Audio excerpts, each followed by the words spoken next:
નમસ્કાર દર્શક મિત્રો, સ્વાગત છે આપનું ગુજરાત ન્યૂઝ પોરબંદરમાં। હું છું આપની સાથે ચાંદ આહિર। આજના સમાચારો જોઈએ તે પહેલા નજર કરી લઈએ આજની હેડલાઇન્સ પર। આ હેડલાઇન્સના પ્રાયોજક છે ઝેવર, સુવર્ણ સ્પર્શ સંપૂર્ણતાનો।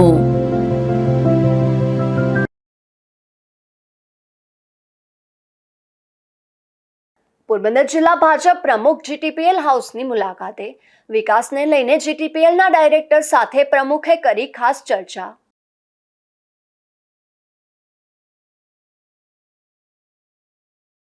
પોરબંદરમાં અન્નપૂર્ણા માતાના વ્રતનો પ્રારંભ થતાં જ જામી ભક્તોની ભીડ। 21 દિવસ ચાલનારું આ વ્રત ભક્તોને માં અન્નપૂર્ણાના અખૂટ આશીર્વાદ।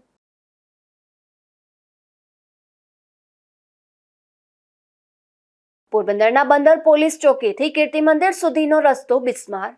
મનપાના શાસકોએ સમારકામમાં ભ્રષ્ટાચાર કર્યા હોવાના થયા આક્ષેપ।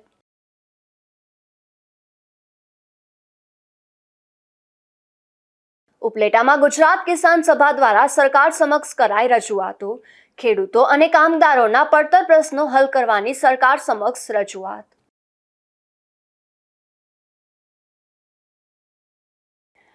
પોરબંદરમાં હાલ ટ્રિપલ એન્જિન વિકાસની ગાડી પાટા પર ચાલી રહી છે, ત્યારે ભાજપના જિલ્લા પ્રમુખ ડોક્ટર ચેતનાબેન તિવારીએ ગુજરાત ન્યૂઝ પોરબંદરની મુલાકાત લઈ અને પોરબંદરના વિકાસને લઈને જીટીપીએલના મેનેજિંગ ડાયરેક્ટર રાજભા જેઠવા સાથે ખાસ ચર્ચા કરી હતી। પોરબંદર શહેરનું નામ ઇતિહાસના પન્નામાં હંમેશા મોખરે રહ્યું છે, ત્યારે હાલ પોરબંદરમાંથી લોકસભા, વિધાનસભા અને રાજ્યસભા ત્રણેય પાંખમાં સ્થાન મેળવનાર સભ્ય ઉપલબ્ધ છે। પોરબંદરના સાંસદ તરીકે ડોક્ટર મનસુખભાઈ માંડવિયા, રાજ્યસભાના સાંસદ તરીકે રામભાઈ મોકરિયા અને વિધાનસભાના કેબિનેટ મંત્રી તરીકે તાજેતરમાં અર્જુનભાઈ મોઢવાડિયાની નિમણૂક કરવામાં આવી છે। હાલ પોરબંદર શહેરનો વિકાસ ટ્રિપલ એન્જિનની સરકાર મારફતે થશે તેવું મુખ્ય ચર્ચા જોવા મળી રહી છે। પોરબંદરના જિલ્લા ભાજપ પ્રમુખ ડોક્ટર ચેતનાબેન તિવારીએ જીટીપીએલ હાઉસની મુલાકાત લીધી હતી। આ મુલાકાત દરમિયાન જીટીપીએલના મેનેજિંગ ડાયરેક્ટર રાજભા જેઠવા સાથે પોરબંદરના વિકાસને લઈને ખાસ ચર્ચા કરી હતી। ત્યારે આ વિકાસને લઈને ગુજરાત ન્યૂઝ પોરબંદરનો ખાસ અહેવાલ પ્રસ્તુત કરવામાં આવી રહ્યો છે। પોરબંદરના વિકાસ એને એક દોઢ વર્ષની અંદર કામ સ્ટાર્ટ થઈ જાય। અને બીજું પણ આઇકોનિક રોડ્સ, અમુક જગ્યાએ આઇકોનિક રોડ માટે પણ કીધેલું છે, કારણ કે આપણે ટુરિઝમ જેમ સોમનાથ અને દ્વારિકા એની વચ્ચે પોરબંદર સુદામાપુરી આવેલું છે, તો જેમ આપણે અહીંયા વિકાસને વેગ મળશે, કારણ કે સુદામાપુરી કોરિડોર અને ગાંધી કોરિડોર થશે તો લોકો વચમાં અહીંયા ડ્રોપ થઈ અને ટુરિઝમ ડેવલપ થશે, તો બધા અમુક જે રોડ્સ છે એને પણ સેલ્ફી પોઈન્ટ જેવા આઇકોનિક રોડ ડેવલપ કરશે। નગરપાલિકાના છેલ્લા પ્રમુખ આપ પ્રમુખ પછી મહાનગરપાલિકા થઈ ત્યારે એક જાહેરાત કરવામાં આવેલી હતી કે નરસન ટેકરી છે, પછી જન્નતે બીચ છે, રતનપરનો જે ખાણો છે એનો વિકાસ થશે। એ જાહેરાતને 11 મહિનાથી હજી સુધીમાં પેપર ઉપર નથી આવેલું। એ જ્યારે મેં નગરપાલિકાના પ્રમુખની જવાબદારી હતી અને કમિશનરને આપણે ચાર્જ સોંપ્યો ત્યારે અમુક વસ્તુઓ જે પાઇપલાઇનમાં હતી એ લોકો ફોલો કરી, અને હજી તો કારણ કે નવું એ લોકો બી હમણાં જ ચાર્જ લીધેલો છે, એટલે ઘણા નળ ગટર રસ્તાઓના કામો પણ જે પ્રાઇમ છે એ બધા કરી, અને પછી આપણે જાણીએ જ છીએ કે અહીંયા રંગબાઈ પાસે જે વન છે ત્યાં સાંસ્કૃતિક વન પણ ડેવલપ કરવાના છે, અને જેમ આપ કહો છો કે ત્યાં બીચ ઉપર કોર્પોરેશનમાંથી જાહેરાત થઈ હતી કે જન્નતે બીચ છે, નરસન ટેકરી પાસે જે આપે કીધું છે એમનું છે, રતનપરને ખાણો છે, મને ખ્યાલ છે ત્યાં સુધી એની ગ્રાન્ટે આવી ગયેલી છે, પણ હજી પેપર ઉપર કામ આગળ નથી એવું, તો આવી આ ભ્રામક જાહેરાત છે કે? ના, એ જાહેરાત ભ્રામક નથી, પણ અમુક વસ્તુ જાહેર કરી અને પછી એને પાઇપલાઇનમાં લેવામાં આવશે, અને કમિશનર સાથે પણ અમે ને કેબિનેટ મિનિસ્ટર વાત કરશું, કારણ કે આપ જે કહો છો નરસન ટેકરી પાસે જે નેશનલ હાઈવે 8B છે તો એની ઉપર જે સ્પ્લિટ ફ્લાયઓવર બીચ કરશું તો એની નીચે ગાર્ડન, પ્લાન્ટેશન અને સિનિયર સિટીઝન પાર્ક, પછી સ્પોર્ટ્સ ફેસિલિટીઝ કરશું, રિક્રિએશન ઝોન, વાંચનાલય, ફેન્સિંગ, પછી ફૂડ વિભાગ, પાઇપ વાયર ફેન્સિંગ કરશું કે જેથી ઢોર ઢાકરથી સિનિયર સિટીઝનને હેરાન ન કરે, એવી રીતની ગ્રાન્ટ પણ એ લોકોને આવી ગઈ છે.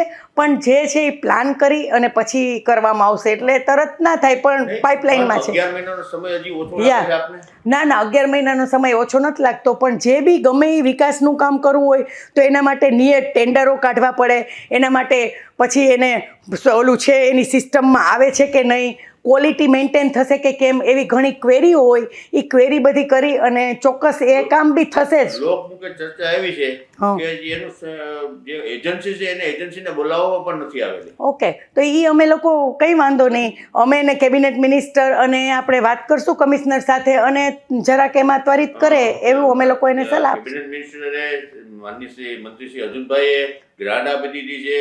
હવે તો સરકારી તંત્રના હિસાબે આગળ નથી હાલતું પોરબંદરનો વિકાસમાં. ના. રસ્તાથી પોરબંદરનો વિકાસ નહીં થાય. ના એ ટુરિઝમનું હબ હશે તો જ પોરબંદરનો વિકાસ. ના એટલે જ મેં આપને કીધું ને કે જે આ ગાંધી કોરિડોર, સુદામા કોરિડોર, જે જન્નતે બીચ છે, જે આપ કહો છો, તો એ બધું પાઇપલાઇનમાં જ છે. અને વિકાસનું કામ એકવાર, કારણ કે આ બધી વસ્તુ છે એ તરત જ આજે આપણે પ્લાન કર્યો અને કાલ ના થાય, પણ જેમ આપ કહો છો એમ એજન્સીને બોલાવીએ, પછી એમાં એ આપણા જે નોર્મ્સ એન્ડ નિયમ્સ છે એમાં એજન્સી ફિટ થાય છે કે નહીં એ પ્રમાણે જોઈ અને એકવાર એજન્સીને આપશે એટલે પછી એને ટાઈમ લિમિટ આપીએ, ક્વોલિટી માટેનું એના પાસે એગ્રીમેન્ટ લઈએ અને પછી તરત જ આપી દે ઓર્ડર. 11 મહિના થયા છે, બરોબર છે. તો હવે 11 મહિના ન થાય, હવે 11 મહિના નહીં થાય. હવે પાઇપલાઇનમાં આપણે વાત કરશું અને ત્વરિત કરે એવી આપણે એ લોકો સાથે ચર્ચા કરશું. એ સિવાયના પોરબંદરના બીજું શું છે? પોરબંદરને હવે મેં જેમ આપને કીધું એમ કે જે કામ બાકી રહી ગયા છે, અધૂરા છે, અમુક કામ પ્રોસેસમાં છે, અને વિસાવાડા બીચ પણ સ્પોર્ટ્સ એડવેન્ચર બ્રિજ પણ એ લોકો ડેવલપ કરવાના છે. એવી રીતે મોકર સાગર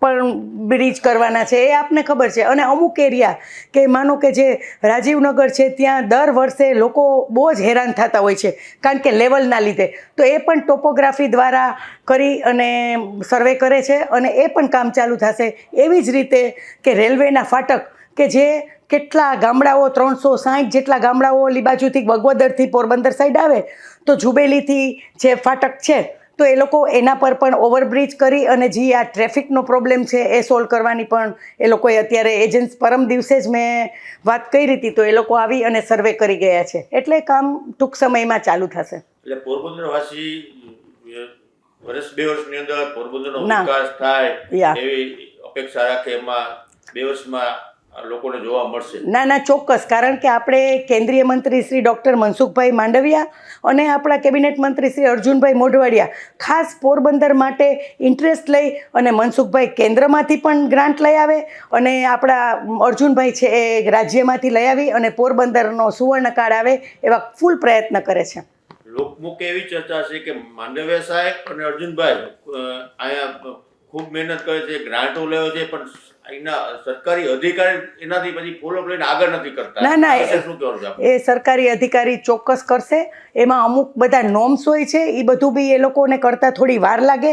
પેપર વર્ક કરવું, પછી એજન્સીઓ સાથે વાત કરવી, લોકેશન પર જઈને કાંઈ જે નડતા પ્રોબ્લેમ્સો છે એ સોલ્વ કરવા, એટલે થોડી વાર લાગે. આપ અધિકારીનો બચાવ કરો છો, 11 મહિના સુધીનો સમય ન હોય. ના એ બરાબર, પણ તોય અમે અધિકારી સાથે વાત કરશું કે ત્વરિત પગલાં લઈ અને જે કામ પાઇપલાઇનમાં છે એ જલ્દી કરે. સામાન્ય રીતે નગર વિસ્તારમાં વસતા પરિવારજનોને પાયાની સુવિધા આપવી તે નગરપાલિકા કે મહાનગરપાલિકાની જવાબદારી હોય છે, પરંતુ આ પાયાની સુવિધાને વિકાસ ગણવામાં આવી રહ્યો છે. ત્યારે ડોક્ટર ચેતનાબેન તિવારી દ્વારા નગરની વ્યાખ્યા અંગે પણ ચર્ચા કરી હતી. પોરબંદર મહાનગરપાલિકા, હવે મહા તો એટલે મહાન મોટી નગરપાલિકા, જે પહેલાં નાની નગરપાલિકા હતા હવે કોર્પોરેશન થયું, તો એ નગરપાલિકા. તો એ ન ગ ર, ન એટલે નળ, ગ એટલે ગટર, ર એટલે રસ્તા. એ લોકો આપણને ટેક્સ ભરે છે અને એ લોકોને એ નળ ગટર રસ્તાની સુવિધા આપવી એ આપણી નગરપાલિકાની અથવા તો કોર્પોરેશનની ફરજ હોય છે. એ વિકાસ ન કહેવાય. વિકાસ તો તમે આઉટ ઓફ વે જઈને એ લોકો માટે બગીચાઓ બનાવો, સ્પોર્ટ્સ એડવેન્ચર બનાવો, અને આપણા માનનીય કેબિનેટ મંત્રીશ્રીએ હમણાં સાયન્સ સિટીનો પ્રોજેક્ટ પોરબંદરને આંગણે લઈ આવે છે, એટલે પોરબંદરવાસીઓ, પોરબંદર જિલ્લાવાસીઓ માટે ખૂબ ખુશીની વાત છે કે આપણે અહીં ટુરિઝમ ડેવલપ થાય છે, સાથે સાથે સાયન્સ સિટી કે જે અમદાવાદમાં છે અને લોકો એની ચર્ચાઓ કરતા હોય છે, એ આપણે પોરબંદરને આંગણે સાયન્સ સિટી પણ આવવાનું છે. એના માટે થઈને હું આપણા બે કેન્દ્રીય મંત્રી અને આપણા રાજ્યમંત્રીશ્રીને ખૂબ ખૂબ અભિનંદન આપું છું ને શુભેચ્છાઓ આપું છું કે પોરબંદર વાસીઓનું સ્વપ્ન સાકાર થશે. પોરબંદરમાં રાજ્ય કક્ષાની ને કેન્દ્ર કક્ષાની 2 લાઇબ્રેરી આવવાની છે. એક લાઇબ્રેરી એક અટલ ભવનની બાજુના રોડ પર છે, એક ત્યાં, અને એક કરલી રિવર ફ્રન્ટ છે એ બાજુ લાઇબ્રેરી આવવાની છે. કારણ કે વિદ્યાર્થીઓ કે જે પોતાનું કેરિયર બનાવવા માટે જુદા જુદા વાંચનો કરવાના હોય છે તો ઘણીવાર એફોર્ડ ના કરતા હોય, અમુક બુક્સો જુદી જુદી મોંઘી હોય છે, પણ એ લોકો લાઇબ્રેરી જઈ અને શાંતિથી પોતાનું જે મનોવિજ્ઞાન છે એ ડેવલપ કરી અને લાઇબ્રેરીમાં અવનવી બુકોથી એ લોકો વંચિત થાય અને પછી પોતાનું એ લોકો પ્રોગ્રેસ કરે. પોરબંદરમાં કેદારેશ્વર મંદિર સામે અન્નપૂર્ણા માતાજીનું પ્રાચીન મંદિર આવેલું છે. આજથી અન્નપૂર્ણા માતાજીના વ્રતનો પ્રારંભ થયો છે અને 21 દિવસ સુધી આ વ્રત ચાલશે. ત્યારે આ મંદિરે માય ભક્તો દર્શન કરવા ઉમટી પડ્યા હતા. અન્નપૂર્ણા માતાજીના વ્રત માગશર સુદ છઠના દિવસે શરૂ થાય છે. આજે અન્નપૂર્ણા માતાના વ્રતનો પ્રારંભ થયો છે. ત્યારે પોરબંદરમાં કેદારેશ્વર મંદિર સામે અન્નપૂર્ણા માતાજીનું મંદિર આવેલું છે. મંદિરના સંચાલકોએ એવું જણાવ્યું હતું કે મંદિર ખૂબ જ પ્રાચીન છે અને 7 પેઢીથી આ મંદિરની સેવા ચાલુ છે. 21 દિવસ સુધી આ વ્રત ચાલશે, જેમાં માય ભક્તો માતાજીના વ્રત દરમિયાન માતાજીની પૂજા અર્ચના કરશે. અન્નપૂર્ણા માતાજીના મંદિરે દરરોજ આરતી, ગરબા, માતાજીને શણગાર કરવામાં આવી રહ્યો છે. ગુજરાતી પંચાંગ અનુસાર માગસર મહિનાના શુક્લ પક્ષની છઠથી અન્નપૂર્ણા વ્રતનો પ્રારંભ થાય છે, જે માગસર વદ 11 સુધી ચાલે છે. પૂરા 21 દિવસ ચાલનારું આ વ્રત ભક્તોને માં અન્નપૂર્ણાના અખૂટ આશીર્વાદની પ્રાપ્તિ કરાવે છે અને ઘરમાં ધન ધાન્યના ભંડાર સદૈવ ભરેલા રાખે છે. આજથી આ મંગળકારી વ્રતનો પ્રારંભ થયો છે. મારું નામ વર્ષા છે. અમે અન્નપૂર્ણા મંદિરના પૂજારી છીએ. આ અન્નપૂર્ણા માતાજીનું વ્રત 21 દિવસનું હોય છે. આ વ્રત માગસર માસમાં સુદ છઠથી ચાલુ થાય છે અને 21 દિવસ સુધી વ્રત કરવાનું હોય છે. વ્રત કરનારે સવારે વહેલા ઉઠી નાહી ધોઈ માતાજીની વાર્તા, આરતી, થાળ કરવાના હોય રોજ સવારે. પછી માતાજીનો 21 શેરનો 21 ગાંઠો વાળો દોરો જમણા હાથે બાંધવાનો હોય અને રોજ સવારમાં નાહી ધોઈ વાર્તા, પૂજા પાઠ કરીને પછી જ એકટાણું કરવાનું બપોરે, અને એક જ વાર જમવાનું હોય માતાજીને. અને માતાજીનો મહિમા એટલો બધો છે કે તમે માતાજી બધાની મનોકામના પૂરી કરે છે. આ વ્રત આજથી 21 દિવસ ચાલશે. મહિલાઓ દ્વારા અન્નપૂર્ણા વ્રતમાં 21 દિવસ અથવા તો 5 કે 7 દિવસ ઉપવાસ કરવામાં આવે છે. ત્યારબાદ સુહાગન મહિલાને ભોજન કરાવી માં અન્નપૂર્ણાની તસવીર અને પુસ્તક ભેટ આપવામાં આવે છે.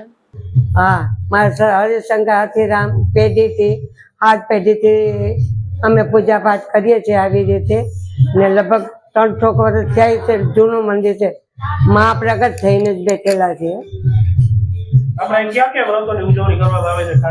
ખાસ અન્નપૂર્ણાનું વ્રત ઉજવવાનું હોય, પછી નવરાત્રી માતાજીનો જે તહેવાર હોય એ બધા ઉજવીએ છીએ. પણ અન્નપૂર્ણાનું વ્રત 21 દિવસનું ખાસ હોય છે ને નવરાત્રી હોય છે. નવરાત્રીમાં હવન ને બધું કરીએ છીએ. આ દિવસો દરમિયાન મહિલાઓ વહેલી સવારે સ્નાન વિધિ કર્યા બાદ માં અન્નપૂર્ણાના પાઠ કરી પૂજા અર્ચના કરે છે. 21 દિવસ સુધી પોરબંદરના અન્નપૂર્ણા મંદિરે ભાવિકોની ભીડ રહે છે અને લોકોમાં અન્નપૂર્ણાના દર્શન કરી ધન્યતા અનુભવે છે. પોરબંદરના બંદર પોલીસ ચોકીથી માણેક ચોક કીર્તિ મંદિર સુધીનો રસ્તો બિસ્માર હાલતમાં છે. તાજેતરમાં મુખ્યમંત્રીના આગમન પૂર્વે જ આ રસ્તાનું સમારકામ કરાયું હતું. તેમ છતાં ટૂંકા ગાળામાં બિસ્માર બની જતા મહાનગરપાલિકાના શાસકોનો ભ્રષ્ટાચાર સામે આવ્યો છે. ગાંધીજીના જન્મસ્થળ સુધી અવરજવરનો મુખ્ય રસ્તો જે કસ્તુરબા ગાંધી માર્ગ બંદર પોલીસ ચોકીથી કીર્તિ મંદિર સુધીનો રસ્તો છે. આ રસ્તો ખૂબ જ ખાડા ખબડાવાળો હોવાથી અવરજવર કરતા વાહન ચાલકો તેમજ રાહદારીઓને મુશ્કેલી પડે છે. ગાંધીજીનું જન્મસ્થળ હોવાથી દેશ વિદેશથી લોકો કીર્તિ મંદિરની મુલાકાતે આવતા હોય છે. આ રસ્તો ખાડા ખબડાવાળો હોવાથી લોકોને તેમજ આસપાસના વેપારીઓ અને નજીકમાં જ શાક માર્કેટ તેમજ હવેલી હોય, જેથી વાહન ચાલકો, પ્રવાસીઓ અને સ્થાનિક રાહદારીઓને હાલાકી પડે છે. મહત્વની વાત એ છે કે તાજેતરમાં ગાંધી જયંતિના દિવસે મુખ્યમંત્રી પોરબંદર આવવાના હોવાથી મહાનગરપાલિકાના અધિકારીઓએ મુખ્યમંત્રીને કોઈ તકલીફ ન પડે તે માટે ગાંધી જયંતિના 2 દિવસ પૂર્વે જ આ માર્ગનું સમારકામ કરવામાં આવ્યું હતું. પરંતુ મહાનગરપાલિકાના ભ્રષ્ટાચારી અધિકારીઓ નવા રસ્તાના નિર્માણમાં તો કટકી ખાય જ છે, પરંતુ સામાન્ય સમારકામમાં પણ ભ્રષ્ટાચાર કર્યો હોય તેમ રસ્તાની સ્થિતિ માત્ર પોણા 2 માસમાં જ જેવી હતી તેવી થઈ ગઈ છે અને નબળી કામગીરી થઈ હોવાથી ગણતરીના દિવસોમાં જ રસ્તા પરથી ડામર ઉખડી ગયો છે અને પ્રજાને ફરી હાલાકી ભોગવવી પડે છે. હવે તો 1 વર્ષ બાદ ગાંધી જયંતિએ મુખ્યમંત્રી ફરી અહીં આવે ત્યારે જ આ રસ્તાના ગાબડા ફરી બુરાય તેવું લાગી રહ્યું છે. ત્યાં સુધી આ માર્ગ પરના દુકાનદારોએ પણ ધૂળની ડમરી સહન કરવાની હોય તેવું હાલ તો જણાઈ રહ્યું છે. નિપુલ પોપટ, ગુજરાત ન્યૂઝ, પોરબંદર. પોરબંદર મહાનગરપાલિકા બન્યા પછી અધિકારી રાજ આવી ગયું હોય તેમ લોકોના સામાન્ય પ્રશ્નોનું પણ નિરાકરણ થતું નથી. બીજી તરફ કર્મચારીઓ પણ જાણે અધિકારી બની ગયા હોય તેમ ઉડાવ જવાબ આપતા હોવાની ફરિયાદ ઉઠી છે. ત્યારે વહીવટદાર SD ધાનાણી હવે આ મામલે આગળ આવે તેવું લોકો ઈચ્છી રહ્યા છે. પોરબંદર મહાનગરપાલિકા બન્યા બાદ વેરામાં કમરતોડ વધારો પ્રજા પર ઠોકી બેસાડવામાં આવ્યો છે, પરંતુ પ્રશ્નોના નિરાકરણ મામલે ગ્રામ પંચાયતને પણ સારી કેવડાવે તેવું હાલ મહાનગરપાલિકામાં ચાલી રહ્યું છે. અધિકારી રાજ આવી ગયું હોય તેમ લોકોને સામાન્ય પ્રશ્નો માટે પણ વારંવાર ધક્કા ખાવા પડે છે.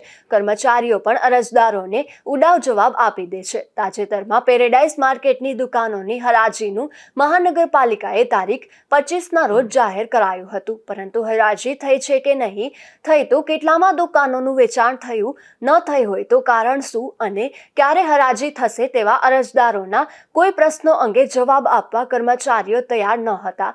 આજે દુકાનોની હરાજી માટે અવારનવાર અરજદારોને TP વિભાગમાં મોકલ્યા હતા, જ્યાં ફરજ પરના કર્મચારીઓએ TPO સિવાય કોઈને તેનો જવાબ આપી ન શકે તેવું જણાવી હાથ ઊંચા કરી દેવામાં આવ્યા હતા અને TPO પાસે 2 જગ્યાએ ચાર્જ હોવાથી સાહેબ ક્યારે આવશે તે પણ ખબર નથી તેમ ઉડાવ જવાબ આપી દીધા હતા અને TPOનો નંબર માંગતા કર્મચારીઓએ નંબર પણ ન હોવાનું જણાવી દીધું હતું. આમ ધણીધોરી વગરની મહાનગરપાલિકા કચેરીમાં કર્મચારીઓ અધિકારીઓ હોવાના વહેમમાં અરજદારોને ઉડાવ જવાબ આપી દે છે. અરજદારો કમિશનર પાસે ગયા તો એવું જાણવા મળ્યું કે સાહેબ ગાંધીનગર છે. આમ અરજદારો માટે તો જાય કહાં જેવી સ્થિતિનું નિર્માણ થયું છે. બીજી તરફ કમિશનર દ્વારા મીડિયાને દરરોજ પ્રેસ નોટ આપવામાં આવે છે, તેમાં પણ આવી મહત્વની કોઈ પ્રજાલક્ષી માહિતી આપવામાં આવી નથી કે કોઈ નવી યોજનાની માહિતી પણ આપવામાં આવી નથી.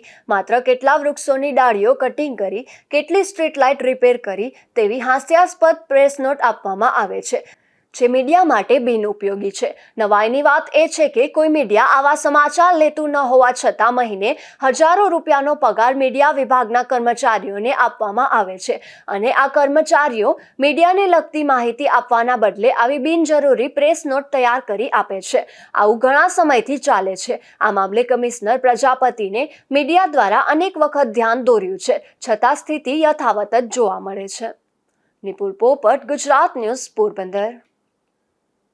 પોરબંદરના વેડી પ્લોટ વિસ્તારમાં વર્ષો બાદ રસ્તાનું નવીનીકરણ શરૂ કરવામાં આવ્યું છે.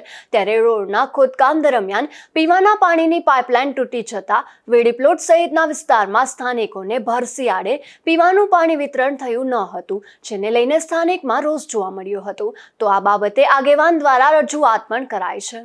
પોરબંદર શહેરના વેડી પ્લોટ સહિતના વોર્ડ નંબર 7માં વર્ષો બાદ મહાનગરપાલિકા દ્વારા રસ્તાનું નવીનીકરણ કામ શરૂ કરવામાં આવ્યું છે.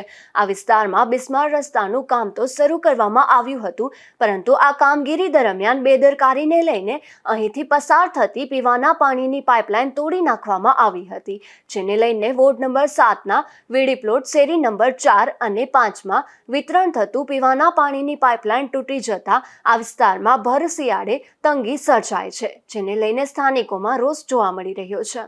હું અત્યારે વીડી પ્લોટ શેરી નંબર 4 અને 5માં છું. અત્યારે અનેક રજૂઆત 5 વર્ષથી રજૂઆત કરતો હતો. છેલ્લે કે મિટિંગોની અંદર અનેક રજૂઆત કર્યા. મિટિંગની અંદર ગંભીરતાથી અને સાહેબની કમિશનર વાજન લઈને કહી અને જ્યાં રોડ વિહોણા રોડ 4 નંબરની વીડી પ્લોટની શેરી નંબર 4 અને 5 જે ઘાટા મંડળથી વણકરવા સુધીના જે રોડ હતા એ અત્યારે કામ હાથ ધરેલ છે. એના માટે તો હું કમિશનરનો આભાર માનું છું, પરંતુ આ 15 દિવસથી આ ખોદકામ JCBથી કરી ગયા છે, પણ અત્યારે લોકોની લાઈનો તોડી નાખી છે. પીવાના પાણી ઘરતર ભૂગર્ભગટી લાઈન તોડી નાખી છે.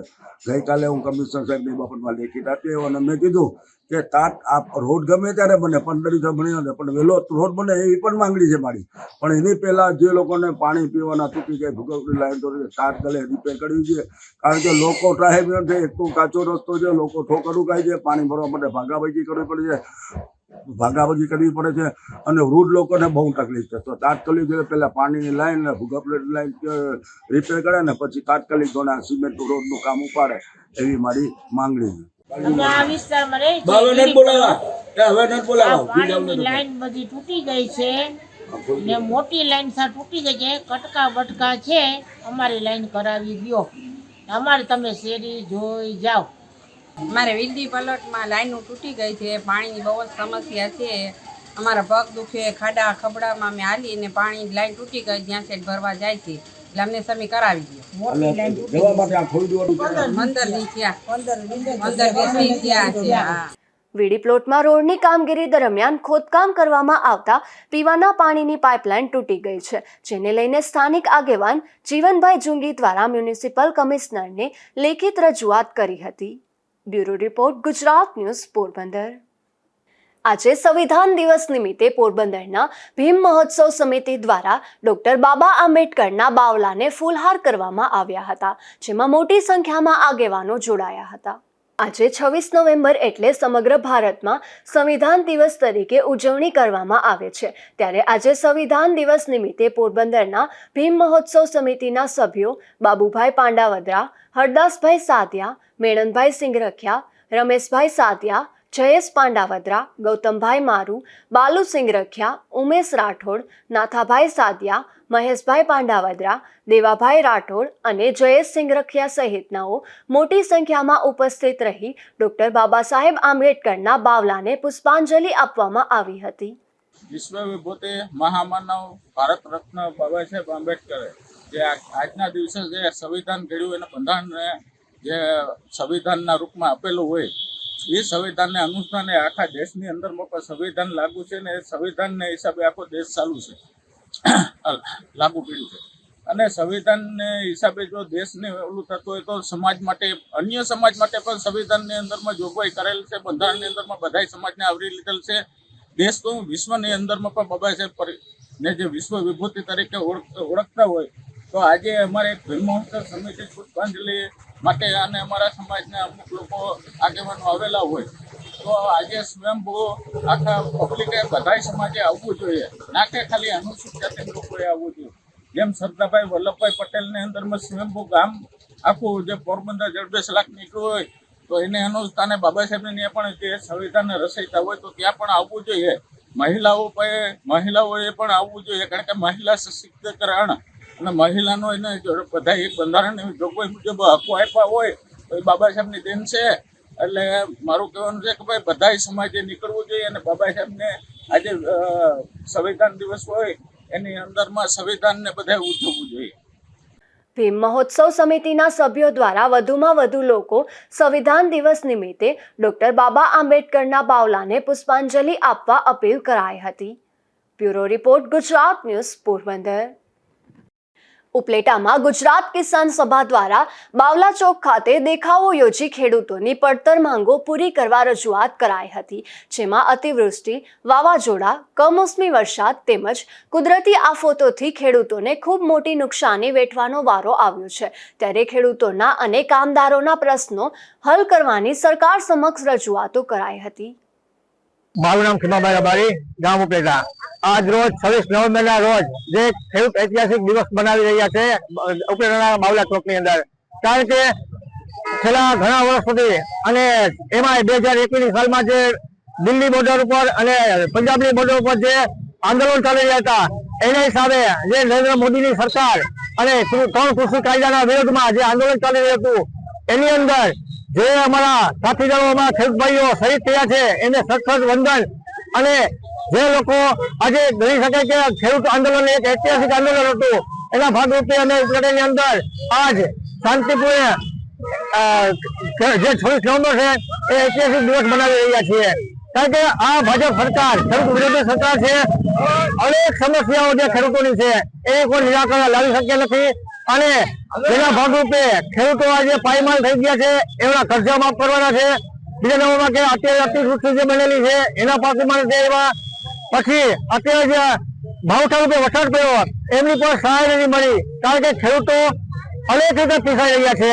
જેવા કે અત્યારે વીજળીની કટોકટી અને ખાતર જે અત્યારે અછત હોય, ખેડૂતોને પાક વાવવો હોય, ઘઉંની સિઝન ચાલુ હોય અને પાક ખાતર ન મળતું હોય તો આ લોકો કેમ વાવી શકાય છે?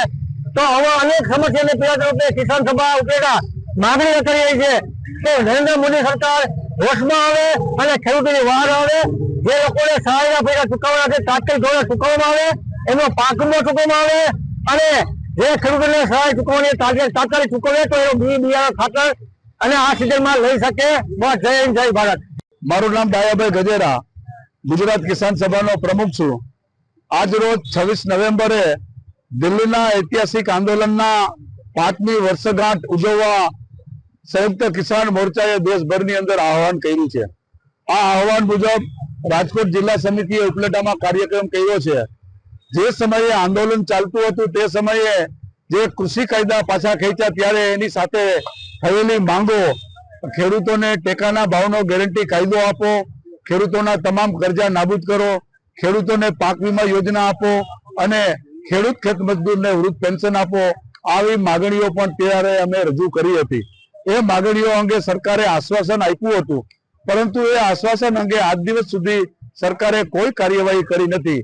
તેનો પરિણામે સંયુક્ત કિસાન મોરચાએ આ ખેડૂત આંદોલન છે એ આંદોલનને કન્ટિન્યુ સતત ચાલુ રાખવા માટેનો નિર્ણય કર્યો છે અને એના ભાગરૂપ જે માગણીઓ છે એ અંગે સંયુક્ત કિસાન મોરચા આંદોલન કરશે. આજે અમે દેખાવ કાર્યક્રમ કર્યો. આહવાન હતું કે આજનો દિવસ એ કિસાન કામદાર એકતાનો દિવસ કરવો અને આ કિસાન કામદારના એકતા દિવસ એટલા માટે કે જેમ ખેડૂત વિરોધી સરકાર નીતિઓ કરી રહી છે એ જ રીતે કામદાર વિરોધી નીતિઓ કરી રહી છે અને તેને પરિણામે આજે કામદારોનો હક અધિકારો છીનવાઈ રહ્યા છે અને એ હક અધિકારો છીનવાતા હોય ત્યારે દેશની 80% જનતા કિસાન કામદાર જનતા છે અને કિસાન કામદાર જનતાના જે અધિકારો છે એ અધિકારો જૂટવાતા હોય, એમને અન્યાય થતો હોય ત્યારે હવે જે કોઈ આંદોલનો થશે એ દેશભરમાં ખેડૂતો અને મજદૂરો સાથે મળીને કરશે. આજના દિવસે કિસાન મજદૂર એકતા રૂપે અમે આ કાર્યક્રમ કરેલ છે. પોરબંદર જિલ્લાના એક ખેડૂતે છેલ્લા 15 વર્ષથી પ્રાકૃતિક ખેતી અપનાવીને એક ઉત્કૃષ્ટ ઉદાહરણ પૂરું પાડ્યું છે, જે અન્ય યુવા ખેડૂતોને પ્રાકૃતિક કૃષિ પદ્ધતિઓ અપનાવવા માટે પ્રેરણારૂપ બનશે. પોરબંદર જિલ્લાના રાણાવાવ તાલુકાના આદિત્યાણા ગામના ખેડૂત પ્રશાંતભાઈ જોગિયાએ છેલ્લા 15 વર્ષથી પ્રાકૃતિક ખેતી અપનાવીને એક ઉત્કૃષ્ટ ઉદાહરણ પૂરું પાડ્યું છે. પ્રશાંતભાઈ જોગિયાએ 15 વર્ષ પહેલા આકસ્મિક મુલાકાત દરમિયાન પ્રાકૃતિક ખેતીની પ્રેરણા મેળવી હતી અને ત્યારબાદ વિવિધ ખેડૂતોને મળીને તથા શિબિરોમાં ભાગ લઈને આ જ્ઞાનને પોતાની આશરે 67 વીઘા જમીનમાં અમલમાં મૂક્યું છે. તેમની ખેતીમાં મુખ્યત્વે નારિયેળી, કેળા, આંબા અને શેરડી જેવા બાગાયતી પાકોનો સમાવેશ થાય છે, જેનું ઉત્પાદન તેઓ શૂન્ય રસાયણ આધારે કરે છે. તેઓ જમીનને મજબૂત બનાવવા માટે પૂરતા પ્રમાણમાં પાકને પોષણ પૂરું પાડવા માટે જરૂરિયાત મુજબ ગાયના છાણની રબડી સહિતના પ્રાકૃતિક રીતે તૈયાર થયેલ વસ્તુઓનો ઉપયોગ કરે છે. નમસ્કારમ. પોરબંદર જિલ્લાના રાણાવાવ તાલુકાના આદિત્યાણા ગામનો પ્રશાંત જોગિયા. છેલ્લા 15 વર્ષથી હું પ્રાકૃતિક ખેતી કરું છું. અમારી કુલ 67 વીઘા જમીનમાં અમે અલગ અલગ બાગાયત પાકોની પ્રાકૃતિક ખેતી કરીએ છીએ. આજથી 15 વર્ષ પહેલાં અનાયાસ જ કોઈ એક મુલાકાત દરમિયાન મને પ્રાકૃતિક ખેતીનો મોડ આવ્યો અને મેં પ્રાકૃતિક ખેતીની શરૂઆત કરી. સમયાંતરે અલગ અલગ ખેડૂતોને મળવાનું થયું, ઘણી બધી પદ્ધતિઓના શિબિરો કરવાનું થયું, બધા ખેતી પદ્ધતિઓને મારા ખેતરમાં અપનાવતો થયો. જેમ જેમ મારા ખેતરને, જમીનને, પાકને જરૂર રહી એમ એમાં ફેરફાર કરતા ગયા અને પ્રયોગો જાતે કરી અને એમાં બદલાવ લાવતા ગયા. એમ કરતાં આજે અમે સંપૂર્ણ બાગાયત પાકને છેલ્લા 15 વર્ષથી 0 કેમિકલ સંપૂર્ણ પ્રાકૃતિક ઉપર વાળ્યું છે. અમારા મુખ્ય પાકોમાં નાળિયેરીનો પાક છે, કેળાનો પાક છે, આંબા છે અને શેરડી છે. શેરડીને અમે જાતે જ અમારા ખેતરમાં ગોળ બનાવી અને એનું ખેતરેથી જ સીધું પ્રાકૃતિક ભાવથી વેચાણ કરીએ છીએ. મેઇન ઉદ્દેશ એવો હોય કે જમીનને મજબૂત બનાવવી. તો પાયાના ખાતરના ભાગરૂપે અમે પહેલેથી જ ગાયના છાણની સ્લરી રબડી બનાવીને હારે પિયતમાં આપીએ છીએ. અને ખાસ કરીને કેળાના પાકની અંદર અમે એક વિશેષ એ કામ કરીએ કે અમે આપણે આસપાસના જે એના પીલા રોપ ઉગે છે એ કાઢતા નથી, એને રહેવા દઈએ છીએ. જ્યારે મુખ્ય પાક કેળીની લૂમ લેવાઈ જાય તો એના ઉપરના પત્તા કટિંગ કરી દઈએ, જેથી કરીને એના થડમાં જે 90% જે પાણીનો ભાગ ભર્યો હોય છે, પાણી અને બધા તત્વો ભરેલા હોય, એ પોતે ઝાડને રિલીઝ કરે છે, છોડી, અને આસપાસના પીલાઓને એ બધું પોષણ મળે છે. તો મુખ્ય પાક કરતાં એના પીલા લાંબ પાક જેને કહેવાય એનો પાક વધારે મળે છે. તો આવી રીતે એનું સાયકલ કેળાના પાકનું અમે ગોઠવીએ છીએ કે કન્ટિન્યુ ચાલુ રહીએ એક વખત વાવ્યા પછી. અત્યારે 2 થી 3 રાઉન્ડનું કામ ચાલુ છે. આપણે જે કેળાનો પાક છે એ બીજી ત્રીજી વખતના લાંબ પાક અત્યારે આવે છે. તો જે અમારા ગ્રાહક ખાય છે એમના અભિપ્રાય પ્રમાણે તો જે લોકોને એલર્જી હતી કે કેળા ખાવાથી શરદી ઉધરસ થાય છે, કોઈને એસિડિટી થાય છે, એવા લોકો ખુદ કહે છે કે આ કેળું ખાવાથી અમને કોઈ એની આડઅસર તો નથી, અમને જે એલર્જી હતી એ પણ દૂર થઈ ગઈ છે અને અમને સંતોષ છે અમારું આ કેળું ખાઈને. રાસાયણિક ખેતી કરવા અને પ્રાકૃતિક ખેતી કરતા ખેડૂતોને ખરેખર મને કહેવાનું એવું થાય છે મારા અનુભવના આધારે કે રાસાયણિક ખેતીમાં ઉત્પાદન આપણને વધુ મળે સમજી શકાય, પણ જ્યારે એની સામે આપણે એમાં ખર્ચો ખૂબ વધારે આવે છે.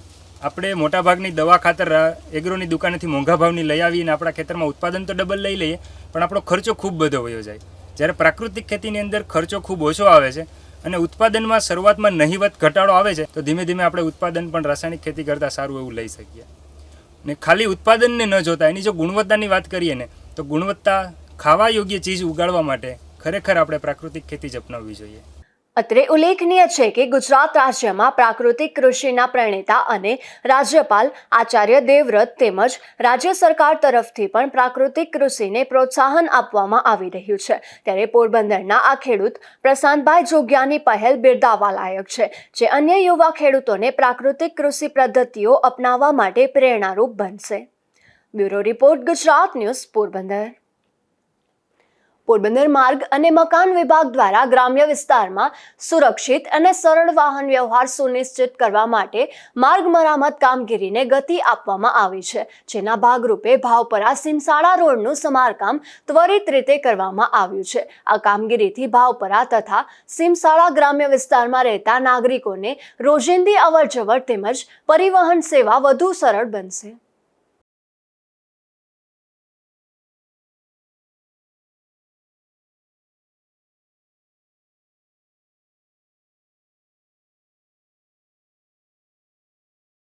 રાણાવાવ શહેરમાં મોટરસાયકલ ચોરી થયું હોવાની ઘટના બની હતી, જેમાં પાર્ક કરેલ મોટરસાયકલ અચાનક ગાયબ થઈ જતા પોલીસ ફરિયાદ નોંધાઈ હતી. ત્યારે પોલીસે ગણતરીની કલાકમાં શોધી માલિકને પરત કર્યું હતું.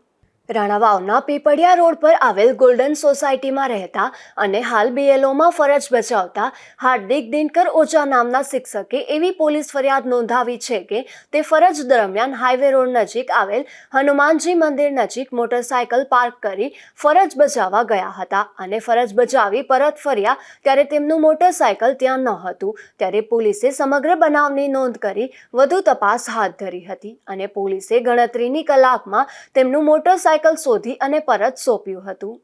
રાજુ કારાવદ્રા, ગુજરાત ન્યૂઝ, રાણાવાવ. રાણાવાવના એક યુવાનને આફ્રિકા ખાતે તેના શેઠે માર માર્યો હોવાના આક્ષેપ થયા છે. હાલ આ યુવાન પોરબંદરની સરકારી હોસ્પિટલ ખાતે સારવાર લઈ રહ્યો છે.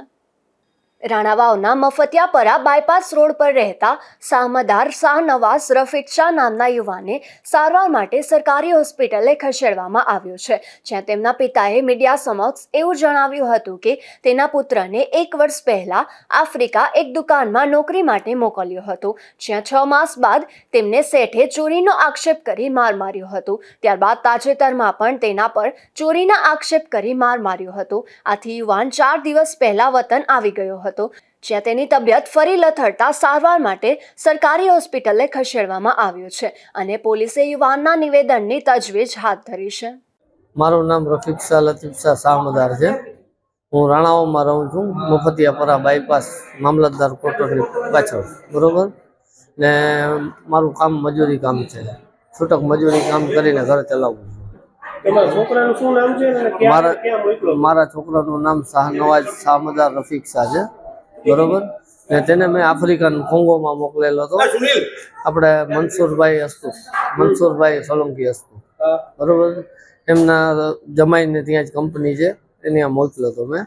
બરોબર. એનું નામ રહીમભાઈ ગંગવાણી છે. બરોબર. બીજું શું બન્યું હતું ત્યારે પછી? ત્યાં છોકરો 6 મહિના સારો રહ્યો. 6 મહિના સુધી મને કોઈ ફરિયાદ રાવ નથી. 6 મહિના પછી 1-2 વાર મારકૂટ કરી લીધી લોકોએ. છોકરાને મારકૂટે ઠાવકી કરે. તેથી પણ પટ્ટેથી માર્યો તો તેથી મેં કીધું તો એ લોકો શાંત થઈ ગયા હતા. એ પછી 9-10 મહિના ગયા તો છોકરાને માનસિક ટોર્ચર તો હતો જ. બરોબર.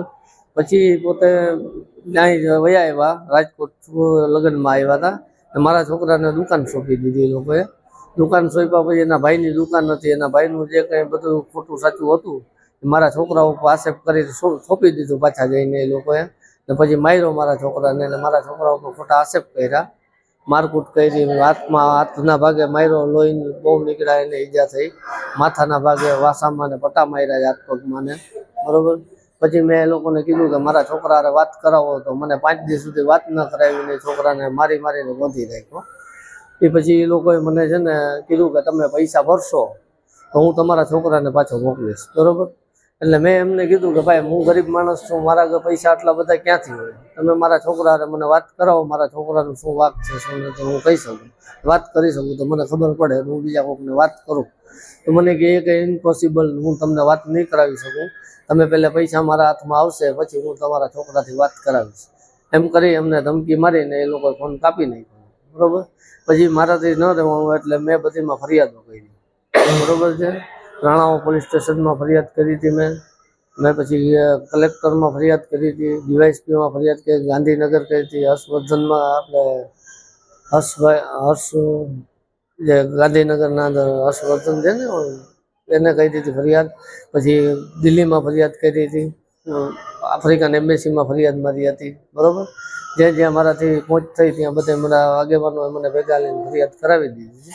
મને તો આમાં બીજું કંઈ ખબર નથી પડતી. બરોબર. આ લોકોએ મને કીધું કે ભાઈ તારો છોકરો તો જ આવી શકશે, આવી નહીં શકે. છોકરાને અહીંયા પહેલે છે ને છોકરાની તબિયત બગડી ગઈ એટલે મારો છોકરો એમ કહેતો હતો કે મને ચક્કર આવે છે, મને તમે મજા નથી, તમે દવાખાને લઈ જાઓ. એને કંઈ દવાખાને લઈ ના ગયા. 4-5 દિવસ સુધી છોકરાને એમને એમ રાખ્યો. છેલ્લે છોકરાની આંખું વિચાઈ ગઈ ને અંધારા આંખે આવી ગયા. પછી એ લોકો દવાખાને લઈ ગયા, એચ જે હોસ્પિટલમાં. ત્યાં લઈ ગયા. 5 દિવસ સુધી મારા છોકરાને આઈસીયુમાં રાખ્યો હતો. 5 દિવસ પછી આઈસીયુમાંથી બહાર કાઢ્યો ને એ લોકોને કહેવાનું એમ થયું કે છોકરાને તમારે મલેરિયા તાવ છે 4+. બરોબર. ત્યાં મારકૂટ થઈ હતી. છોકરો ખાઈ નહોતો શકતો. અત્યારે મારા છોકરાના લોહીના ટકા 6% જ રહ્યા છે. બરોબર. એટલી હદે મારો છોકરો બીમારે થઈ ગયો ને આ લોકોના હાવમાં બી આ લોકોએ મારીને જે કંઈ બધું આક્ષેપો કર્યા છે, મારીને સાચું ખોટું બોલાવ્યું છે આ લોકોએ. બરોબર છે. જ્યાં પણ મારતા તું આ બોલ નકર તને મારશું, આ બોલ નકર તને મારશું, એવી રીતના કરીને આ લોકોએ વિડીયો બનાવ્યા છે. એમાં ખોટા ધતિંગ કરી વિડીયો નાખીને મારા છોકરાને અમને ધમકાવતા હતા. પછી મેં એને છે ને છોકરાને તંદી મોર છોકરાને એના જે મનસુરભાઈ છે મને મોકલ્યો તો મારા છોકરાને. એમના હારે મારે વાત થઈ ગઈ હતી પોલીસ સ્ટેશનમાં કે ભાઈ તમારા છોકરાની હું ટિકિટ કરાવી દઈશ. પછી થોડાક સમય 2-3 દી ગયા એટલે મને એની એમ કીધું કે ભાઈ તમારે 60,000 રૂપિયા ભરવા જોશે, નકર તમારો છોકરો હોય ટિકિટ નહીં થાય ને આવી નહીં શકે. મેં કીધું ભાઈ મારી પરિસ્થિતિ એવી નથી કે હું 60,000 ભરી શકું. તો છેલ્લે એ લોકો સમાધાનમાં 40,000 રૂપિયા આવ્યા કે બીજા અમે પૈસા નાખી દઈશું તો બોમ્બે તમને છોકરાને બેસાડી દઈશું. છોકરાને બોમ્બે બેસાડી દીધો. આજથી 3 દી પહેલાં હું લેવા ગયો હતો, છોકરાને લઈને આવ્યો. છોકરાને તો રસ્તામાં જ્યાં છોકરાને લેવા ગયો ત્યાં જ એની તબિયત બગડી ગઈ હતી. પછી આવીને મેં અહીંયાની સારવાર કરાવી સરકારી હોસ્પિટલમાં. અત્યારે ચાલુ છે મારા છોકરાને. 3 બાટલા લોહીના ચડાવવા પડે એમ ત્યાં 6% જ લોહી રહ્યો છે મારા છોકરાના શરીરમાં. છોકરામાં બહુ નબળાઈ આવી ગઈ છે. તમારી શું માંગણી છે? બસ મારી માંગણી એ છે કે જે અમારા છોકરા ઉપર ખોટો જુલમ થયો છે, બરોબર છે, ને 7 મહિનાનો પગાર જે મારા છોકરાનો રોકાઈ ગયો છે, બરોબર છે, મારે મળી રહી અને મારા છોકરા માથે ખોટો અન્યાય થયો છે મને ન્યાય મળે. પોરબંદર રાજકોટ નેશનલ હાઈવે પર 2 કાર વચ્ચે અકસ્માત સર્જાયો હતો. આ અકસ્માતમાં કારમાં નુકસાન થયું હતું તો ઘટનાને લઈને મોટી સંખ્યામાં લોકો એકત્રિત થઈ ગયા હતા. પોરબંદર રાજકોટ નેશનલ હાઈવે પર અવારનવાર અકસ્માતના બનાવો સામે આવતા હોય છે, ત્યારે પોરબંદર રાજકોટ નેશનલ હાઈવે પર રાણા કંડોળા નજીક રોડ પર પાર્ક કરેલ એક કાર પાછળ બીજી કાર ઘૂસી જતા અકસ્માત સર્જાયો હતો. આ અકસ્માતમાં કારમાં નુકસાન પહોંચ્યું હતું, તો આ ઘટનાને લઈને ટ્રાફિક જામ પણ સર્જાયો હતો. આ ઘટના બાદ નેશનલ હાઈવે ઓથોરિટીના કર્મીઓ તાત્કાલિક ઘટના સ્થળે પહોંચી કારને દૂર કરવાની કામગીરી હાથ ધરવામાં આવી હતી. Bureau report, Gujarat news, Porbandar. Barda પંથકના મોઢવાડા ગામ નજીકથી એક શખ્સ દેશી દારૂ સાથે ઝડપાયો છે, જેમાં પોલીસે વાછોડા ગામે રહેતા બાબુ કરશન ગોઢાણિયા નામના શખ્સને દેશી દારૂ સાથે ઝડપી લીધો હતો અને ગુનો નોંધી કાર્યવાહી. પોરબંદરમાં બોખીરાના એક રહેણાંક મકાનમાંથી દેશી દારૂ ઝડપાયો છે, જેમાં પોલીસે બોખીરા ફૂલવાડી વિસ્તારમાં રહેતી પરમીબેન કેશુભાઈ કડછા નામની મહિલાના મકાનમાં દરોડો પાડી આ દેશી દારૂનો જથ્થો ઝડપી લીધો હતો અને કાર્યવાહી હાથ ધરી હતી. જતા ફરી નજર કરી લઈએ આજની હેડલાઇન્સ પર. આ હેડલાઇન્સના પ્રાયોજક છે ઝેવર, સુવર્ણ સ્પર્શ સંપૂર્ણતાનો.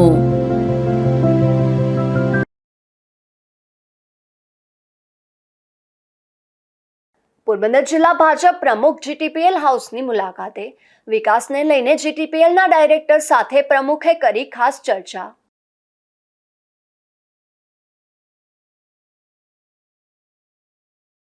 પોરબંદરમાં અન્નપૂર્ણા માતાના વ્રતનો પ્રારંભ થતાં જ જામી ભક્તોની ભીડ. 21 દિવસ ચાલનારું આ વ્રત ભક્તોને માં અન્નપૂર્ણાના અખૂટ આશીર્વાદ.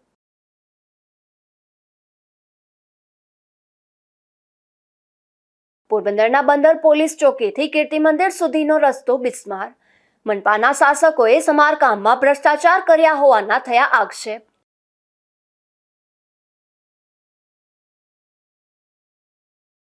ઉપલેટામાં ગુજરાત કિસાન સભા દ્વારા સરકાર સમક્ષ કરાઈ રજૂઆતો. ખેડૂતો અને કામદારોના પડતર પ્રશ્નો હલ કરવાની સરકાર સમક્ષ રજૂઆત. ફરી મળીશું આવતીકાલે આ જ સમયે નવા સમાચારો સાથે. ત્યાં સુધી મને રજા આપશો. નમસ્કાર.